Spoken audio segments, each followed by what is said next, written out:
This is the CiMPLE Journey, how someone with no experience gets to simple, and in this video we're going to be talking about bridges, and more specifically a transition from ETH mainnet into Polygon. Transitioning from ETH on the mainnet, you have to go through a bridge and then put those assets into Polygon, right? And then you can take them back from Polygon onto the ETH mainnet and go back and forth between the two. So real quick, Polygon is They made some of those trade-offs for centralization in order to hit higher scaling capacity. They also have some other cool tricks and technologies and things that they've adopted too, so I want to give them credit for that. But bottom line is this. Let's look at Polygon Scan. This is the current gas prices, so you can get through at 30 GWE. GWE is a term that is basically 1 billionth. So if it is Ethereum, it's 1 billionth of a Ethereum. If it is Matic, it is 1 billionth of a Matic, right? So we can take this number and multiply it by the cost of Matic, which is currently at about $1.70 as I'm recording this, $1.72. And then Ethereum, not only is it way more GWE, right? So 207 GWE is what the current, there's 230 down here, but 207 was already being processed, so it's going through. The price is changing even as it's like this last minute. So, but this 215 would be times the price of Ethereum, which is $2,632. And effectively, it is 1,500 times the cost to do something on ETH mainnet versus Polygon if it was the same amount of GWE. Then you take that and divide, and factor that it's a lot less GWE to begin with, right? So we're looking at somewhere around 5,000 times more expensive in order to do a transaction on the ETH mainnet. And that adds up, right? So this is why it's important to transition your assets over to Polygon. And let's walk through that example real quick on how you actually do it. Okay, so this is wallet.polygon.technology.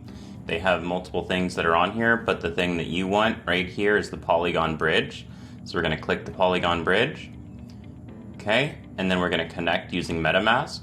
It's going to ask us to sign to confirm. Okay, so we sign and confirm. Now we're in. Okay, now on the Ethereum main chain, if you want to deposit to Polygon, you have to choose your assets. So we go in here and we type in ETH.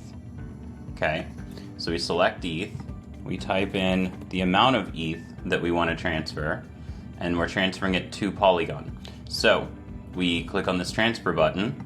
It's going to tell us that it's going to take 7 to 8 minutes, and we can't stop it once it starts, right? So I'm going to click continue. Okay, it's telling me what it thinks it's going to cost, and I'm going to click continue, and I'm going to click continue again. So now on here we can see how much in GWE is it going to cost, and I don't want to pay 366 GWE. I want, and I'm okay with this transaction taking forever, right? So if I bid a really low price and it takes 2 days for that price to go through, then it takes 2 days for my transaction to go through.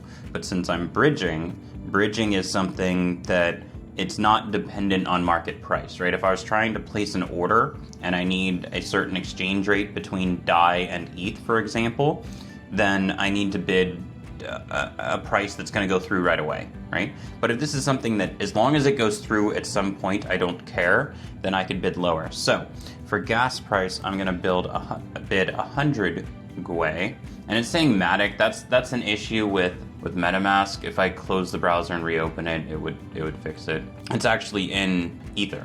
I don't want to use a lot of ETH, right? So it's 0.009 ETH, not Matic, right? And so 0.009 ETH is, I don't know, 30, 40 bucks, maybe a little more. Let's click confirm. So it's here and it's trying to get it going, okay? And that transaction needs to go through. Then it needs to be confirmed that it went through. Essentially all it's doing is it's locking up the ETH in a smart contract. Once it's confirmed that you've locked up all of that ETH, then you can go and essentially like withdraw it. But that's it. It takes a long time. I bet a low gas price. It might take 2 days, but that's how it works.